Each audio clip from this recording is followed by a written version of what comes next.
Maraming kababayan natin ang iniinom. Eto, pamilyar kayo dito. Tinanggal na po namin ang label para hindi po magkaroon ng conflict. Ito po, alam nyo to eh. Yun, nagtatawag ko. Sabi niya, ganyan, di ba? Minom ba kayo ng ganito?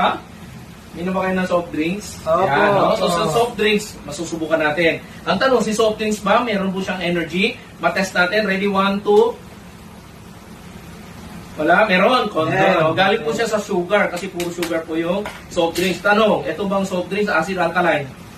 Acid. O, dito natin malalaman. 1, 2, 3. Pag dilaw, ano ibig sabihin? Acid. O, totoo po, no? Confirm po, acidic po siya. Yung iba naman, ang iniinom ganito. Siguro familiar kayo sa bote pa lang, no?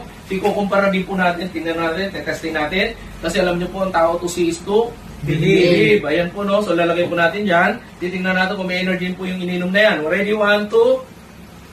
Meron din po katulad ng soft drinks. Puro asukal din po siya. Tanong, eto ba acidic alkaline? Dito nyo malalaman. 1, 2, 3. Pag dilaw, ano ibig sabihin? Acidic, no? So ito pa. Ang dami natin pwede sampulan. O ito, bote pa lang, alam nyo na. Taki pa lang, alam nyo na. O ito po yun, ano? Para makita natin kung ito ba ay mayaman po ito sa energy. Ayan, ano? Susubukan natin siya. Sa sampulan natin. Ready na kayo? 1, 2. Uy, napakalakas. Ang tanong, ito ba acid o alkaline? Tingnan natin. Ready? 1, 2, 3. Pag dilaw, ano ibig sabihin? Acidic. Acidic na naman. O may mas mahal pa dyan. Ito yung tinatawag natin na toot. O, hindi ba yan sabihin? Okay, ito, sasampulan natin siya. Ayan, ano? Ngayon, ito, titignan natin. Mayroon po siya malakas sa energy. Ready? 1, 2. O, lakas. O, ang tanong, ito ba acidic o alkaline? O, hindi natin alam. O, ito yung patunay. 1, 2, 3. Ano po siya? Acidic na naman. O, hilera natin siya ganyan, no? Para malaman natin. So, acidic na yan. Ano pa? O, ito na lang. Para hindi tayo magtagal, tubig na tubig.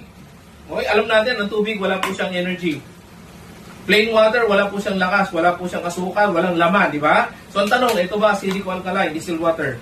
O, ito nyo malalaman. 1, 2, 3. Ano pong kulay? Ibig sabihin? Acidic po siya, no? So, imagine mo naman, uminom tayo ng acid.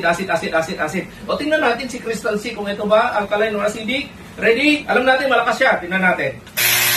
Alam natin, malakas talaga siya. O, ito po, alkaline o acidic. Ito na yung patunay. 1, 2, 3. Ano po siya? Alkaline. Ano siya? Alkaline. Yan na totoong alkaline. Bakit? Inom po kayo ng alkaline. Bakit? Ang katawan ng tao, ang dugo natin, alkaline. Importante ang dugo natin eh. Ngayon, pag uminom ka ng acid, anong mangyari sa dugo? Magiging acidic, no? Acid. Ano ininom ng anak mo? Uminom ba sila ng ganito? Puro acid po yung nakikita nyo rito. Di ba? Ngayon, kailangan manumbalik yung alkaline po ng katawan. Okay? Ngayon, pag alkaline ng katawan mo, malakas po siya. Okay? Pag acidic yung katawan mo, inom ka ng tubig, hindi malakas. Makakatulong po ito sa mga mag-aaral, ano? Para makapag-concentrate sila. Alam nyo ba, sa sobrang lakas ng Crystal C, kanya pandarin ang electric fan. Wow! Gusto nyo makita? O, ito po, no? Gagamit tayo ng electric fan para sample natin, no? Para makita po natin, no? Pakita po natin sa camera, sir. Para ito po, nakikita po. Ito po. Okay, ang kagandahan dito, sasaksak natin sa demo kit. Pagka kayo po uminom lang ng tubig, tingnan natin kung iikot yan. Ready? 1, 2. Walang lakas. Walang lakas, walang kuryente, walang dadaloy sa utak mo. Bakit?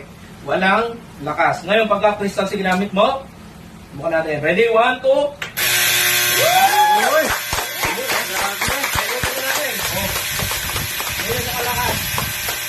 Sobrang lakas. Diba?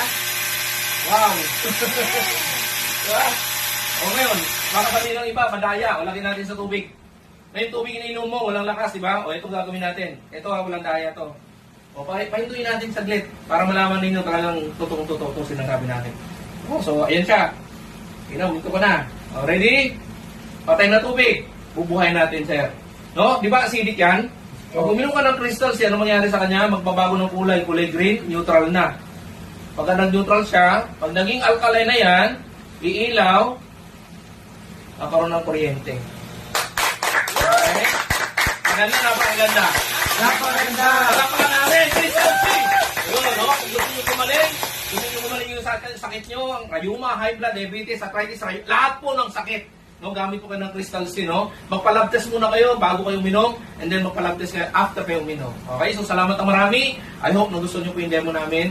Life Source Marketing Corporation lang po. Good morning po sa inyo lahat.